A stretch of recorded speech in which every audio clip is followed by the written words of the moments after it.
네, 2달 가까이 봉쇄됐던 국회 빗장이 드디어 내일 풀리게 됩니다. 하지만 여야가 쟁점 사안에 대한 합의를 하지 않았다는 점에서 파행의 불씨는 살아있다는 지적인데요.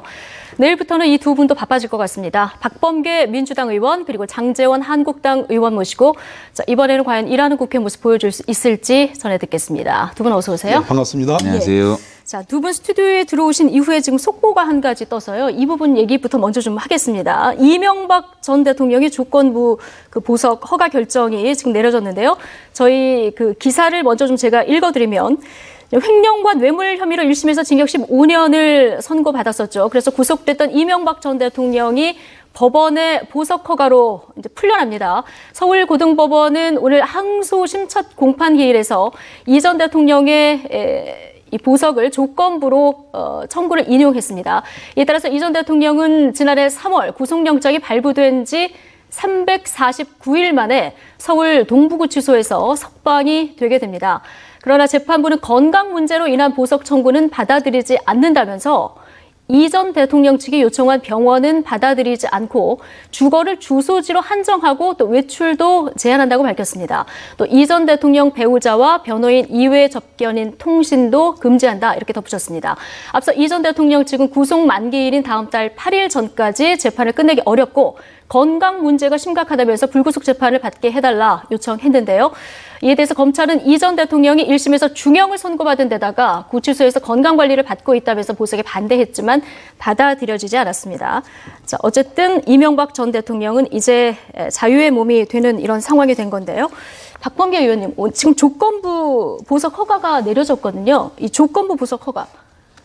모든 보석에는 다 조건이 붙어요. 근데 이명박 전 대통령을 보석을 허가하면서 통상적으로 붙는 조건 외에 특별한 조건이 붙었는지는 아직은 확인되지 않고 있습니다. 예. 4월 6일 아니면 7일 정도면 이명박 전 대통령의 그 구속이 만기가 됩니다. 그래서 그때는 무조건 풀어주도록 되어 있는데요.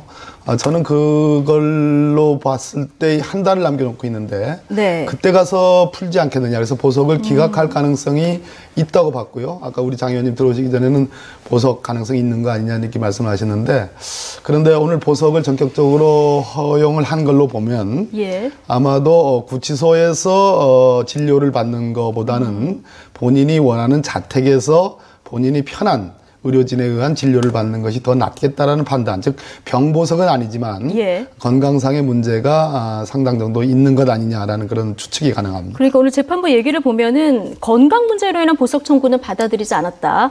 이 전 대통령 측이 요청한 병원은 받아들이지 않고 주거를 이제 주소지로 한정한다, 외출도 제한한다 이런 조건이 달려붙었거든요. 네네네. 예. 그건 통상적인 조건이고요. 통상적인 조건. 뭐 원하는 대로 이런 병원 가고 싶습니다. 그렇게 예. 허락하면 그거는 정말 재판이 뭐 날라리가 되는 거니까 그건 아니고 자거로 자기 주거로 그렇게 제안을 하는데 그렇게 되면 본인이 원하는 진료를 받을 수가 있죠. 예, 박범계 의원님 얘기한 거 보니까 장제원 의원님은 약간 보석이 오늘 날 수도 있다 이런 예상을 좀 하셨던 것 같아요. 저는 일단은 재판부에서 불구속 재판을 할 수 있도록 배려한 거에 대해서는 환영을 하고요. 네.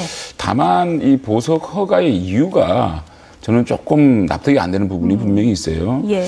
제가 한번 면회를 갔었는데 건강 상태가 참 제가 뵙기 민망할 정도세요. 그 정도는 그러니까 제가 어디가 어떻게 아프다는 말은 제가 할 수가 없지만 그래서 이거는 당연히 좀 보석이 또 돼야 되고 또 사실상 다음 달 8일이면 무조건 이거는 불구속 재판을 받을 수밖에 없는 재판기일이 이미 구속 만기가 되는 거기 때문에 오늘 조심스럽지만 보석이 되지 않겠느냐고 했는데 그 병원에 가는 거를 제한한다라는 지금 표현이 있는 거는 제가 들어가지고. 예. 그러니까 이명박 전 대통령 측에서 요구한 병원은 이제 허가하지 않았다. 그러니까요. 예. 그래서 이게 만약에 이명박 대통령의 건강에 만에 하나 아주 안 좋은 문제가 생긴다면 이 재판 자체도 굉장히 좀 다른 건강 문제 때문에 어려워지는 상황이 되잖아요. 그래서 이 건강 문제와 함께 또 재판 기일, 또 구속 기일 만료를 통해서 이렇게 보고를 허가했으면 좋지 않았겠나 이런 생각이 들면서도 어쨌든 지금 현재는 불구속 재판으로 할 수 있게 돼서 환영한다. 저는 환영합니다. 예, 그러면 동부구치소에서 이제 바로 석방이 되는 겁니까? 네, 오늘 바로 이제 집행지가 내려져서 아마 뭐 오전이든 뭐 오전 중에 저는 나올 오전 가능성이 중에. 높다고 보여지는데요. 예. 다시 한 번 말씀드리지만 건강상의 문제로 보석을 허가하는 건 아니다라는 거에 너무 큰 의미를 둘 필요는 없는 것 같고요. 본인이 원하는 병원에 그런 조건으로 다 허락해 주지는 않는 것이다. 그러나 통상적으로 예. 또 자기 주거의 자택으로 한정해서 보석을 허가하는 것 속에 예. 얼마든지 자기가 원하는 의료진들의 진료를 받을 수 있는 거기 때문에 예. 제가 보기에는 건강상의 문제가 상당히 참작이 됐다고 보여집니다. 아니, 그럴 바에야 다음 달 8일 날 보석 구속 만기로 이렇게 해가지고 좀 건강에 대한 진료를 받을 수 있도록 하는 게 맞지. 이렇게 한 달 정도 먼저 내주면서 또 건강 문제는 아니다라고 얘기를 해버리니까. 근데 한 달이 지금 시판 상황이라는 거 아니겠습니까? 그럼요. 예. 그러니까 건강 문제에 대한 보석은 아니다라는 그런 단서를 예. 굳이 왜 달았는지가 좀 의아하다는 말씀이죠. 자, 이 내용은, 사실상 이게 건강은 문제는요. 대통령이 아니라 어느 누구도 같은 부분이거든요. 그러니까 여러 가지 질병에 뭐 이렇게 시달리고 있으면 일부 또 보석을 다 해주는 경우가 있지 않습니까? 예. 근데 전직 대통령이라고 해서 이게 안 된다는 거는 저는 조금 납득이 안 됩니다. 알겠습니다. 지금 뭐 이명박 전 대통령은 이제 오늘 아마 자유의 몸이 될 것 같고요. 자유의 몸이란 표현은 좀 그렇고요. 그렇죠. 예. 재판이 끝난 것이 아니고 일단은 이제 몸이 풀려져 나온 거라고. 네. 예, 알겠습니다. 지금 뭐 거물들 재판들이 줄지어 있는 이런 상황이고요. 네네. 관련해서 보석 허가 신청한 사람들이 굉장히 많지 않습니까? 네네. 당장 생각나는 사람이 이제 김경수 경남도지사인데 아직 보석청 신청을 하지 그렇죠. 않았고요. 신청은 네. 하지 않았지만 신청할 할 예정이다 이렇게 이해찬 대표가 얘기를 네네. 했기 때문에 만약에 신청을 하게 되면은 건강상의 이유는 아니지만 이제 도정을 수행해야 되는 이런 부분이 있지 않습니까? 좀 영향이 있을까요? 지금 이제 양승태 전 대법원장은 보석 청구가 기각이 됐어요. 그 다음에 이명박 전 대통령은 보석이 받아들여졌는데 저는 아까 이제 우리 김정아 앵커께서 예. 멘트하신 건강상의 이유가 아니다. 그 부분은 조금 더 후속 보도를 봐야 네. 될 것 같아요. 네네. 그래서 실질적으로 지금 아까 헤드라인에 나온 것처럼 방어권 보장과 건강상의 이유가 맞는 건지, 특히 방어권 보장이 맞는 건지 그게 굉장히 중요한 부분이라고 보여지고요. 재판부의 상세한 그 내용은 조금 더 들어오는 게 봐야 된다는 말씀이시죠? 그래서 이렇게 돼 있습니다. 이명박 전 대통령이 1심에서 거의 다투지를 않았어요. 예. 2심에 가서 제대로 한번 다퉈보겠다 이렇게 선언하고 지금 한 달밖에 구속만기가 남겨놓지 않았기 때문에 만약 이 재판부가 보석을 허가하면서 건강보다는 예. 방어권 보장 쪽에 염두에 뒀다면 그것은 후속 재판, 예를 들어서 전혀 다른 재판이긴 합니다만 김경수 지사에 관한 보석 뭐 아직 청구는 안 됐지만 보석 청구가 된다면 상당 부분 영향은 미칠 수는 있는 부분은 있습니다. 근데 저는 그거하고는 상당히 좀 차이가 있는 별개의 문제가 아닌가. 제가 볼 때는 구속기간 만료가 한 달밖에 남지 않았다는 것이 상당히 영향을 준 보석이라고 보이거든요. 예. 지금까지 나온 보도만 보면. 그렇기 때문에 김경수 어차피 4월 8일에 그렇죠. 기간이 만료되기 때문에 사실상 지금 고법에서의 판단이 다음 달 8일까지는 나오는 게 불가능하다라는 현실적 판단을 법원에서 한 것 같거든요. 그런 차원에서의 보석 허가라면 김경수 도지사의 보석 문제하고는 조금 연관이 좀 없지 않느냐 이렇게 생각을 합니다. 지금까지 나오는 보도에만 쳐다보게 되면. 예, 오늘 재판 판결문 내용은 저희가 들어오는 대로 다시 짚어보도록 하고요. 그래야 될 것 같아요. 예, 그리고 지금 저희 동부구치소 앞에 네, 취재 네, 기자가 나가 있는데요. 관련해서 이제 분위기가 어떤지 이것도 들어오는 대로 준비가 되는 대로 좀 연결해 보도록 하겠습니다. 자, 이제 국회 상황으로 들어가서 얘기를 해보겠습니다. 내일 오후 2시에 드디어 이제 국회 문이 열리게 됩니다. 마지막에 이제 한국당이 손혜원 국정만 받아들이면 걸게 되는데 이 조건도 지금 푸신 거예요? 아니요. 그런 건 아니고요. 지금 뭐 민주당하고 머리를 맞대고 법안을 논의하자고 들어가는 건 아니고요. 네. 문재인 정부의 실정을 막고 문책을 하자라는 차원에서 지금 여러 가지 문제가 너무 많은 이슈들이 터져 있는 거예요. 김태호, 신재민, 손혜원, 김경수, 또 조혜주. 그 최근에 북핵 문제까지 이런 문제에 대해서 한두 개 협상을 해서 받아내면 나머지는 면제부 주는 거잖아요.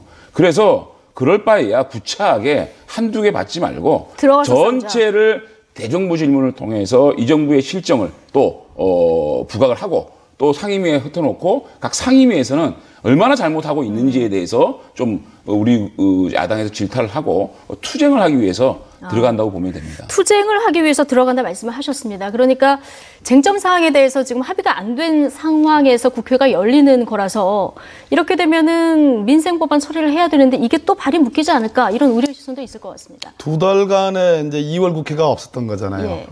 국회가 잠을 자고 있었던 것이고 주요 원인은 뭐 여야 다 공통이 있겠습니다만은 어찌됐든 정쟁으로 2월을 넘겼습니다. 2월은 특히 자유한국당의 당대표 선출이 있었고요. 특히 미세먼지와 관련된 여러 법안들이 50여 건 이상 계류 중인데 네. 전혀 처리하고 있질 못하고 있는 상황에서 야당이 어떻든 뭐 나경원 원내대표 결단이라고 표현하신 것처럼 들어오는 것은 잘한 일이라 보여지고 원래 야당은 명어로 디 아퍼짓 파티라고 그래가지고 원래 반대하고 투쟁하는 게 야당의 일입니다. 네. 견제와 균형을 맞추기 위해서 우리 헌법이 보장하는 거고요. 그래서 뭐 투쟁하기 위해 들어오시는 거든 뭐를 위해서 들어오시는 거든 들어오는 건 잘한 거고 문제는 여러 개혁 법안, 선거법 또 미세먼지 저감을 위한 여러 가지 법들 등등이 많은데 공수처법, 뭐 사법개혁 특위에 관련된 것들 이런 것들이 많은데 싸울 건 싸우고 또 민생과 개혁과 관련해서는 또 협조할 건 협조하는 예. 그러한 야당의 모습을 저는 기대를 합니다. 야당이- 근데 아직 본회의에 상정될 의안 합의가 아직 안 돼 있는 걸 봐서는 예. 아직도 가야 할 길이 많이 있어요. 저희는 민생 문제는 협조합니다. 협조를 민생 할 문제는 뿐 아니고 협조합니다. 우리가 예. 오히려 더 대안을 놓고 하겠다. 지금 19년 만에 정말 최악의 실업률 아니겠습니까? 그리고 양극화가 사상 최악으로 벌어지고 있고 미세먼지는 어떻습니까? 이런 것들에 대해서 또 탄력 근로제 이런 것들이 현안이 있지 않겠습니까? 이런 것들은 저희들이 적극적으로 오히려 우리가 먼저 대안을 내고 그 여당과 또 협의를 하겠지만 지금 펼쳐져 있는 이러한 여러 가지 현안에 대해서는 저희 대정부질문의 상임위를 통해서 저희들이 투쟁하고 잘못된 것은 저지시키고 그렇게 나갈 작정입니다. 그러니까 민생 문제는 지금 한국당에서 제기하신 아까 뭐 김태호, 신재민, 손혜원 그리고 김경수, 조혜주. 조혜주까지 굉장히 많은데. 이게 참 어쩌면 이렇게 많습니까? 예. 한꺼번에 이렇게 많이 실정이 터집니까? 근데 이런 것을 이제 정부 여당하고 이제 앞으로 이제 뭐 쟁점으로 다투어 나가셔야 되는데 민생 문제하고 좀 별개로 그렇죠. 이렇게 진행하시게 되는 예, 그러니까 그 문제를 뭐 국정조사를 안 받아주면 뭐 이런 문제를 아예 안 하겠다고 할 수는 없는 거 아니겠습니까? 그러니까 네. 저희 상임위에서 현안 보고가 있습니다. 현안 예. 보고에서 그 상임위에 맞게끔 사실은 저희들이 국정조사라든지 청문회를 요구한 거는 예. 실질적 진실을 밝히는 것이 국민의 뜻이었지만 민주당에서 아예 안 하겠다 그러니까 민생을 바라봐야 되는 야당 입장에서 어떻게 하겠습니까? 들어가서 상임위에서 철저히 따지다 보면 우리 국민들이 이런 문제가 있었구나라고 부각이 되면 또 민주당에서는 국정조사라든지 청문회를 안 받을 수 없지 않느냐라는 생각 속에서 어쨌든 투트랙으로 우리가 따질 건 확실히 따지고 민생은 민생도 확실히 따지겠다.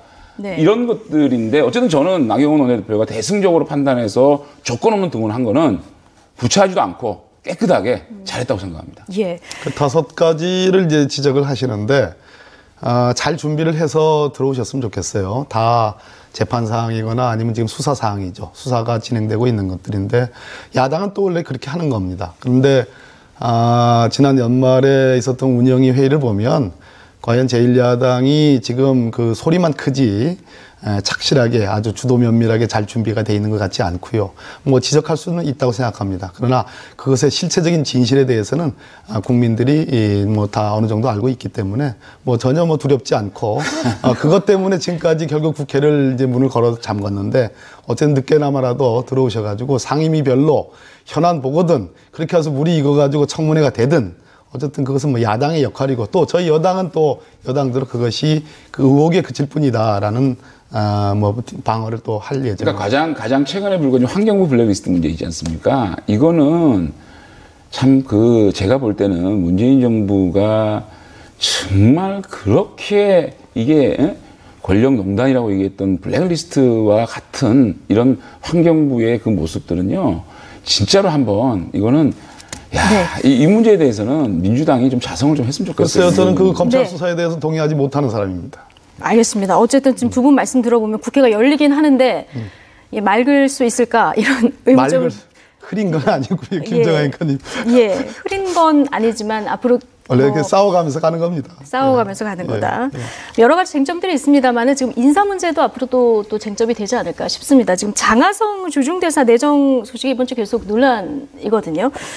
지금 전문성이 있느냐 없느냐 이 부분에 대해서 이제 야당이 좀 지적을 하는 것 같습니다. 우리 이제 참 이 방송을 지켜보시는 우리 국민 여러분들께 제가 드리고 싶은 말씀이 있어요. 4대 강국 대사라고 얘기를 합니다. 중국은 특히 현재 남북미 간에 이루어지는 여러 가지 그 비핵화와 어떤 그 또 평화 체제 구축과 관련해서 굉장히 중요한 역할들을 해요. 김정은 위원장이 60시간을 내준 것 아닙니까? 그런 측면에서 저는 전문성도 장하성 실장이 갖고 있습니다. 네. 2번이나 중국에서 교환 교수를 했고 8년간 중국의 증권감독원의 해외 자문위원을 했어요. 예. 사드와 관련된 여러 가지 대책을 주도하기도 했고요. 근데 전문성보다도 저는 이 미국, 러시아, 중국, 일본 이 4대강의 대사는 대통령의 뜻을 가장 잘 아는 사람, 대통령과 잘 소통이 되는 그러한 분이 가는 게 맞다고 생각합니다. 예. 그런 측면에서 장하성 실장께서 최저임금 인상과 관련된 여러 논란이 있었지만 그것이 문책이 아니고 일종의 스텝 바이 스텝에 대한 그 속도와 박자에 대한 그런 그 공감 때문에 그랬던 것이기 때문에 저는 주중대사로서 조금도 부족함이 없다 이런 말씀을 드려요. 조금도 부족함이 없다. 박범계 의원께서 이렇게 말씀을 해주셨습니다. 속마음 아니시죠? 속마음입니다. 아니 해도 너무한 거예요. 사람을 이렇게 웃기려고 그래요. 저는 장하성 실장이 중국 대사로 보내는 걸 보고요. 네. 문재인 정부가 지금까지 했던 인사 중에서 가장 최악의 인사라는 생각이 들어요. 가장 최악의 인사다. 해도 너무하는 거 아닙니까? 예. 청와대에서 일 좀 했다고 중국 대사라는 자리가 안식령 보내는 것도 아니고 이렇게 측근 인사, 보훈 인사, 돌려막기 인사 이런 비판까지 들으면서 장하성 실장은 또 소득주도 성장을 갖다가 중국에 설파할 겁니까? 중국 경제 망하게 하고 싶으세요? 이렇게 이런 인사를 하느냐? 지금 가장 잘하는 인사하고 대통령의 뜻을 잘 아는 분이 중국 대사, 사강 대사에 간다는 말씀하셨죠? 제가요, 지난번에도 얘기했죠. 대변인 할 때 제목만 바꾸면 딱 맞다고. 민주당이 권영세 주중대사 보낼 때 뭐라고 논평한 줄 아세요? 내가 딱 읽어드릴게요. 아랫돌뼈에서 윗돌개는 돌려막기 인사. 편접한 측근 회전문 인사의 전형이다. 문고리 권력을 교체하는 민심에 따른 인사에 최측근을 안치겠다는 것은 국민의 연호를 철저히 외면하는 처사가 아닐 수 없다. 유은혜 대변인입니다. 권영세 대통령 비서실장이 현실화된다면 국민은 또다시 귀를 막힌 불통인사, 돌려막기 보훈인사에 절망하게 될 것이다. 하나만 더 말씀드릴게요. 오늘 준비를 많이 해오셨네요. 네, 저 유익 그 비서실장이 중국 대사로 가지 않았습니까? 그때 우원식 대변인이 이런 얘기했어요. 과거에 참여정부를 그토록 비판했던 이명박 대통령이 왜 참여정부가 한 일을 그대로 따라하는지 이해가 할 수 없다. 과거 참여정부에 대한 비판을 사과하고 번복하든지 아니면 자기가 비판했던 내용에 대해 책임지고 다른 인사를 꾀하든지 해야 한다. 네. 어쩌면 그렇게 나쁜 것만 그렇게 따라하십니까? 나쁜 거 따라하기. 이거 좀 제발 이제 이거 취소하시고 정말 이 중국 문제가 얼마나 중요합니까? 북핵 문제의 가장 핵심 키를 거기에 중국 아닙니까? 정말 전문성이 있는 이러한 외교력이 있는 이런 분을 중국 대사로 보내가지고 남북 문제도 풀고 또 중국과 우리의 그 통상 문제 이런 것도 좀 풀고 할 수 있는 전문 인사를 좀 임명을 해서 이제는 문재인 정권이 정권을 시작한 지 2년이 다 돼가지 않습니까? 좀 테크노크라트를 좀 그러니까 장제원 의원님 간절히 바랍니다. 말씀대로 지난 정부 보수 정권에서도 마찬가지고 지금도 마찬가지로 회전문 인사에 대한 그 비판들이 계속 나오고 아니 그때 있습니다. 비판한 거 좀 말씀해 달라니까요. 그러니까 이제 네 말씀하시죠. 맞아 질문하시죠. 예, 그러니까 지금 얘기한 대로 이 부분이 계속해서 정권을 넘나들면서 문제가 있다고 하면 이런 부분들에 대해서 어떤 제고가 좀 이루어져야 되지 않나 이런 얘기가 나올 것 같고요. 그리고 앞으로 야당에서도 외교 경력이 없는 부분이라든가 중국통이 아니라는 이런 비판이 계속 될 것 같거든요. 그 역대 4대강, 제가 다시 한번 강조드립니다. 예. 4대강 대사들의 어떤 전문성, 테크노라트라는 표현을 쓰셨는데 그 얘기는 외교부 정통 관리를 쓰라 이런 표현이거든요. 예.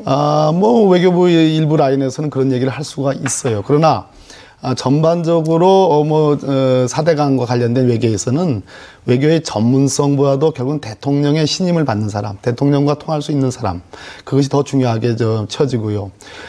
대체로 이제 자유한국당의 비판 프레임은 이런 겁니다. 우리가 MB 박근혜 정부를 지나오면서 우리가 잘못을 참 많이 했다. 그래 반성하고 탄핵도 당했지 않냐. 두 대통령이 감옥에도 가 있지 않느냐. 그래서 착한 문재인 정부는 좀 착한 평가를 받는 거에 걸맞게 우리들 비판을 받지 않는 그런 인사와 정책을 써달라 이런 얘기인 것 같아요. 예. 그건 염려하시는 말씀이니까 귀담아 듣겠습니다. 그러나 적어도 장하성 실장에 관한 비전문가다 적임이 아니다라는 것은 제가 아까 말씀드렸듯이 중국과 관련된 심지어 중국어로 본인의 저서를 번역해서 낼 정도로 중국통입니다. 그런 측면에서 전문성이 없다는 건 동의하기 어렵고 예. 가장 중요한 것은 지금 그래도 대통령이 쉽게 전화를 들어가지고 현재 시진핑 혹은 중국 정부의 생각이 뭔지 저간의 그런 사정들을 쉽게 들을 수 있는 인사를 이 중차대한 그 외교안보 상황에서 보내는 것이 좀 맞다. 그런 측면에서 장하성 실장 조금 더 부족함이 없다는 말씀을 제가 드립니다. 그렇게 네. 답답한 표정을 짓지 마시고. 교환 교수 한두 번 갔다 왔다. 한두 번이 아니고. 그렇게 얘기하면요. 우리 국민들이 웃거든요. 그리고 중국 대사, 4강 대사는 대통령과 가까운 사람, 대통령이 직접 전화해서 통화할 수 있는 그런 사람이 돼야 된다? 중국 대사가 되면 대통령이 전화하면 됩니다. 전 DJ 정부에 김하중 우리 주중대사 있지 않습니까? 정말 그런 분들을 임명해서 중국과의 대화를 하고 중국과의 깊은 대화를 하고 그런 전문성 있는 사람한테 오히려 대통령께서 지금 어떻게 되고 있습니까? 자기가 무슨 지시하기보다는 그 현실에 맞는 전문가의 얘기를 듣고 그걸 확인해주는 이런 방식의 주중 문제. 사실 중국 문제가 지금 굉장히 중요하지 않습니까? 한미 문제도 지금 어려워져 있죠. 한중 문제도 어려워져 있죠. 한일 문제도 어려워져 있습니다. 이 4강 이 외교가 이렇게 어려워져 있는 상태에서 소득주도 성장 하나 가지고 있었던 이분을 주중대사를 본 게 대통령의 측근이라서 대통령 소통이 잘 되기 때문에 대통령께서 이렇게 측근을 임명한 것이다.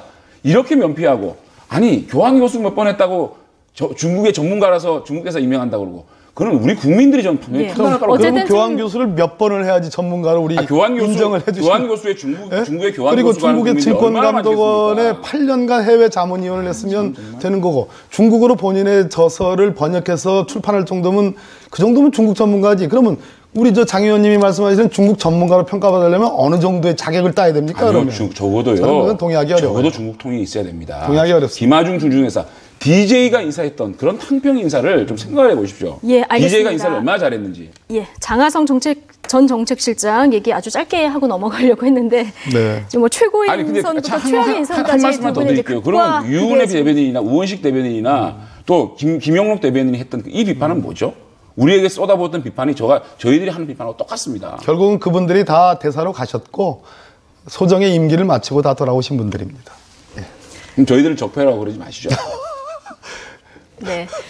이번 주에 두 분만 나오시면 이게 뭐 얘기만 하나 붙으면 쟁점에 너무 핫하게 붙으셔가지고 자 개각이 이번 주에 이제 있을 예정이지 않습니까? 민주당에서도 이제 입각 몇 분 얘기가 나오고 있는데 혹시 박범계 의원님은 뭐 가능성이 전혀 없으십니까? 넘어가시죠. 넘어갈까요? 아니 저희 소중한 패널이기 때문에 총선 나가셔야 영향이 있을 겁니다. 총선을 포기하지 못하시니까 못 들어요. 다른 질문으로 넘어가시죠. 알겠습니다. 이거는 발표가 나는 대로 저희가 속보로 전해드리도록 하고요.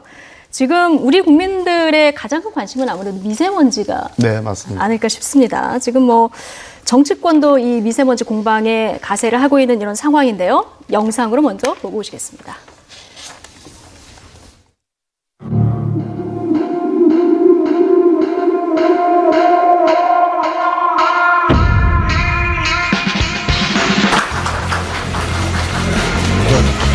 미세먼지 오염도를 미리 알려주는 문자 서비스뿐이었습니다. 미세먼지를 잡고 국민의 건강을 지키겠습니다.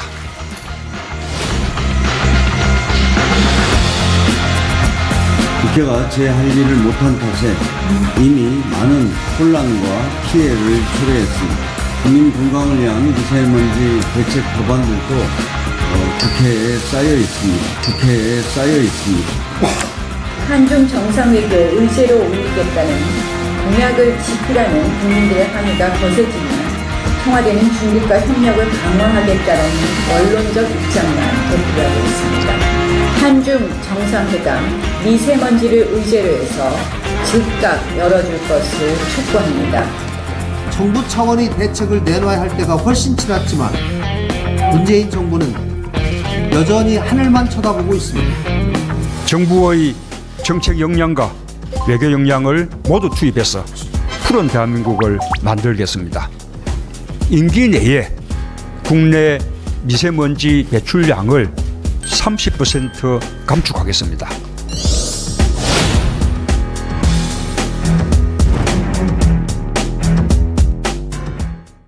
네, 푸른 대한민국 정말 미세먼지 특단의 대책이 나올까 지금 국민들은 숨쉬기 답답합니다.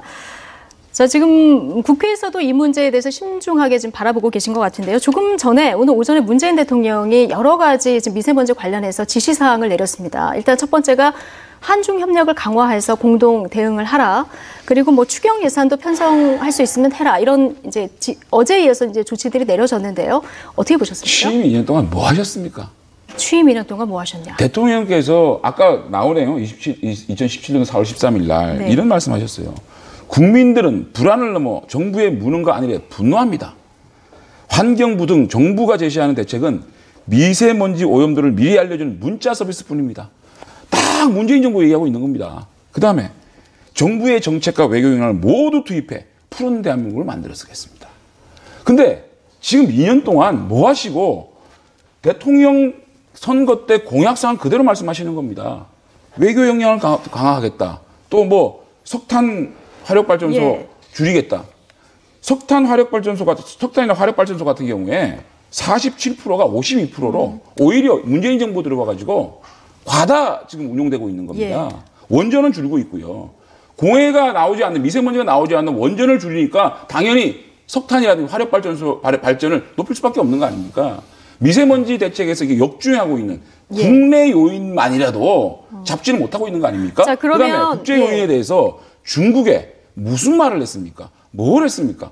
국민들은 숨쉬게 할 자유를 달라고 하는데 이제 와서 지금이라도 발표한 거 좀 실천하시기 바랍니다. 주고받으면서.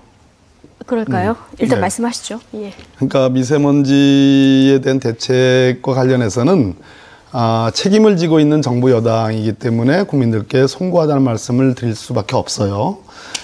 대통령께서 이제 긴급 회의를 통해서 지시를 하셨는데 일단 미세먼지와 관련해서 가장 큰 그 주요 원인은 이제 낡은 경유차가 제일 크고요. 또 사업장에서 배출되는 게 크고 세 번째가 이제 그 발전소입니다.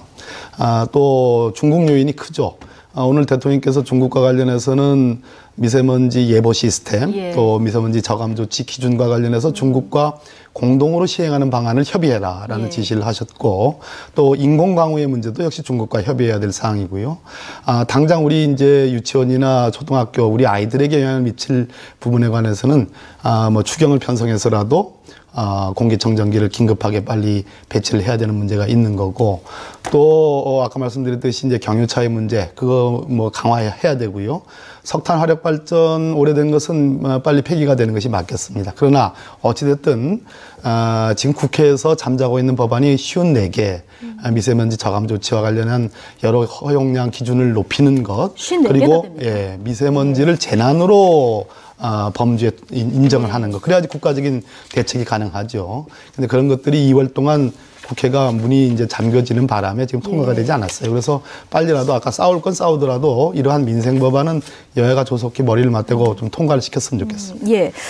2년 동안 뭐 하셨나 했는데 지금 오늘 발표된 이런 내용들이 그렇다면 2년 전에 발표돼서 시행이 됐다면 방향은 맞다고 보시는 겁니까? 대통령 공약이 나와 있어요, 지금. 그러니까요. 8번에. 예. 대통령께서 쭉 나와 있어요. 한 말 똑같은 겁니다. 미세먼지 배출은 30% 감축 추진, 봄철 일부 석탄 화력 발전기 일시적 셧다운 안 했잖아요. 지금까지 2년 동안 안 하고 있다가 이렇게 국민들이 들끓으니까 또 이렇게 하겠습니다라고 내놓고 예. 있습니다. 자, 그래, 좋습니다. 지금까지 그렇다 치더라도 지금이라도 하시고요.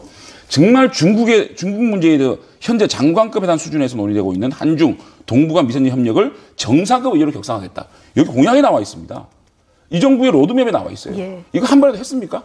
장관급에서 정상급으로 확대했습니까? 지금, 하시라는 예. 얘기입니다. 정상급에서 이 미세먼지 문제 해결할 싱가포르하고 인도네시아하고 미세먼지 문제가 타결해가지고 서로 잘 문제를 해결하고 가는 경우가 있습니다. 이런 걸 좀 벤치마킹 하시고 정부가요. 정말 유능하게 했으면 좋겠어요.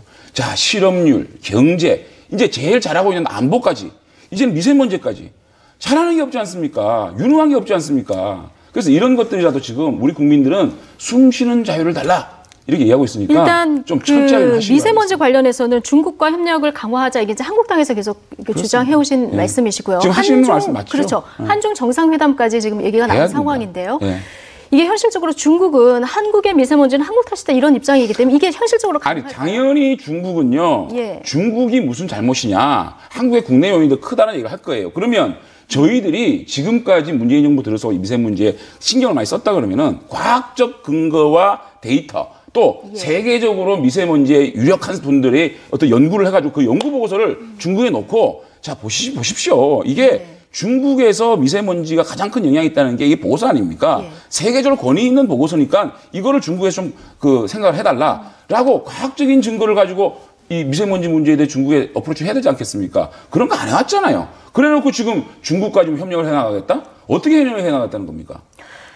지금 두 분 말씀 들으면 54개 법안이 국회 계류 중인데 좋은 말씀인데 네. 54개 법안은 어쩔 건지 한번 좀 당연히 우리가 여쭤봐 주세요. 하고 그런 예산들은 지원을 해야 되겠죠. 오늘도 추경 얘기 나왔는데 제가 또 예일 간사인데 미세먼지 분야에 한정된 추경이라 그러면 논의할 용이 있습니다. 논의할 용이 있다. 그러니까 미세먼지 분야 한정돼 가지고 또 다른 거 뭐 또 예타 면제 또 더하겠다라고 이런 거 말고요. 미세먼지 분야에 한정된 뭐 추경이 필요하고 반드시 불효불급한 예산이 필요하다면 합시다. 좋아요. 네. 네. 전진님. 일단 뭐 이런 추경이 편성되면은 유치원의 공기청정기라든가 이런 것이 바로 도입될 수 있는 부분이기 물론입니다. 때문에 지금 긍정적으로 국민들에게도 검토하시겠다. 한 가지만 더 물어봐 주세요. 직접 물어보시죠. 예. 그 미세먼지 관련 법안 크게는 두 가지인데 그 허용 기준, 배출 허용 기준을 높이는 거.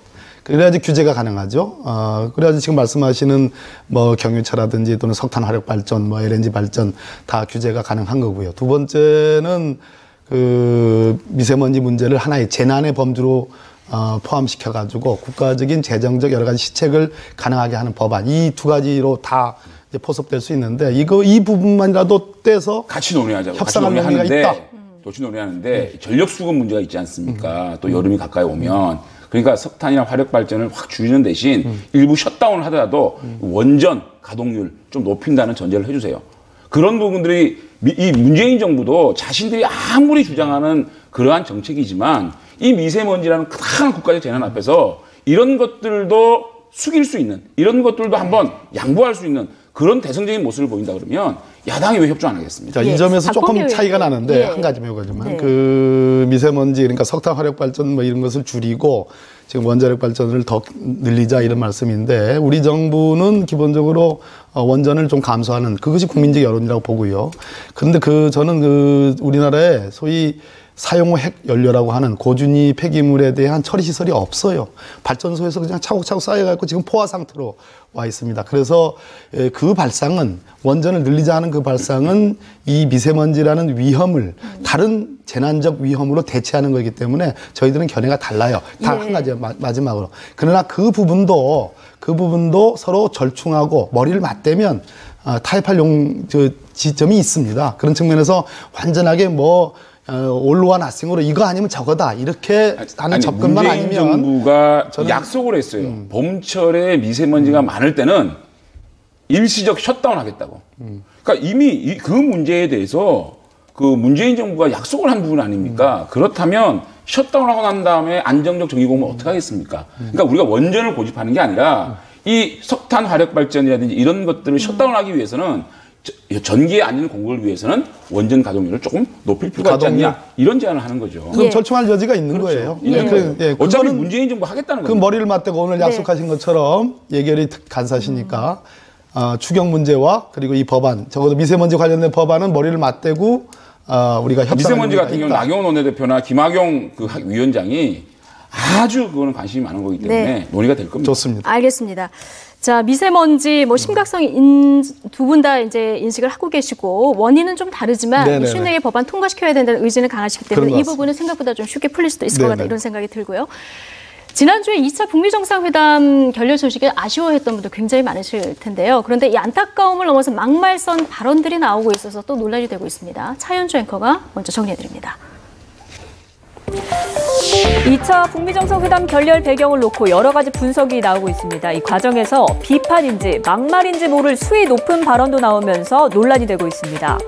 우선 정세현 전 통일부 장관은 회담이 결렬된 이후로 이른바 슈퍼 매파라고 불리는 존 볼턴 보좌관을 지목했습니다.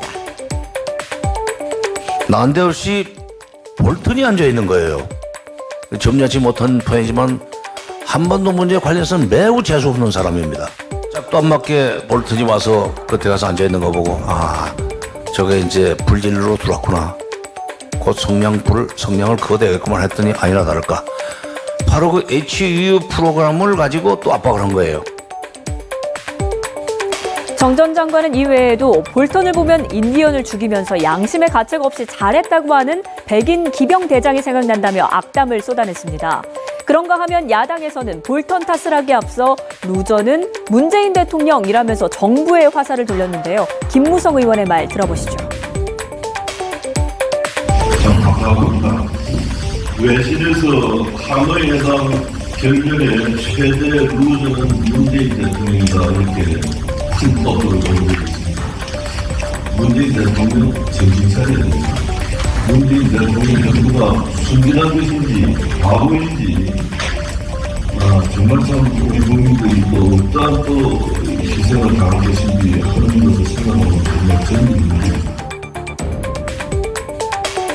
김무성 의원은 또 문 대통령이 외교안보 대참사를 일으켰다며 외교안보 라인을 경질해야 한다고도 목소리를 높였습니다. 정당한 비판인지 돈 없는 막말인지 여러분은 어떻게 생각하십니까? 지금 정세현 전 통일부 장관과 김무성 한국당 의원 두 분의 말을 들어보셨는데 어떻습니까? 이게 허용 범주 안에 있는 말이라고 생각하십니까? 막말입니까? 정세현 전 장관님은 공직자가 아니에요. 예. 민간인 아니겠습니까? 그래서 민간인의 표현의 자유의 영역에 저는 있다고 보여지고요.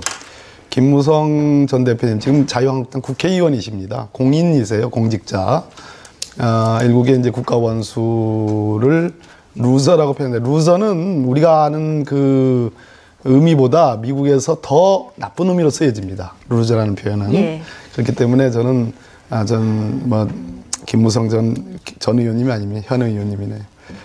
금도를 넘어섰다 이렇게 보입니다. 금도를 넘어섰다.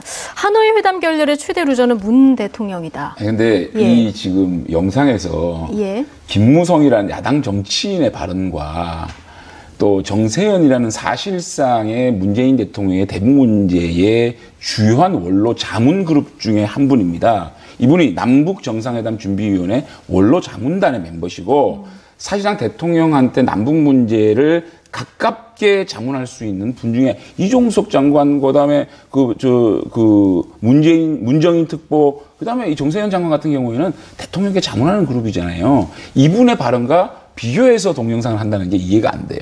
그리고 김무성 대표는 문재인 대통령에 대해서 국내에 문재인 대통령이 좀 더 한미 동맹에 노력을 해라라는 얘기를 좀 더 비판적 정치적 수사로 말한 거하고 미국의 트럼프 대통령의 핵심 안보 참모를 갖다가 재수없다라고 얘기하는 대통령의 핵심 참모 그룹하고 어떤 게 더 잘못된 발언입니까? 굉장히 저는 한미 관계를 훼손시킬 수 있는 그런 아주 안 좋은 발언이었다. 정세현 우리 장관님, 전 장관님이라든지 이런 대통령 주변에 있는 분들은 좀 말씀을 조금 자제하고 좀 그랬으면 좋겠어요. 이게 무슨 말입니까? 다시 한 번 말씀드리는데 트럼프 대통령 측근 보고 재수없다니요. 다시 한 번 말씀드렸는데 그 루저는 여러 가지 사회적인 의미로 굉장히 나쁜 표현으로 쓰여집니다. 그러니까 입에 밴 말씀이라고 하더라도 루저란 표현은 써서는 안 되는 용어인데 저는 대표를 지내셨던 그 현직 국회의원께서 대통령을 향해서 루저라고 한 거는 좀 지나치다 이렇게. 알겠습니다. 이제 논란이 되는 두 분의 발언을 들어봤는데 경중을 서로 달리 평가를 하시는 것 같습니다. 어쨌든 북미 협상에 이런 발언들이 도움이 될지 이런 부분을 좀 생각해 봐야 될 부분인 것 같습니다. 오늘 박범계 민주당 의원, 장제원 한국당 의원 두 분 모시고 얘기 나눠봤습니다. 오늘도 고맙습니다. 네, 고맙습니다.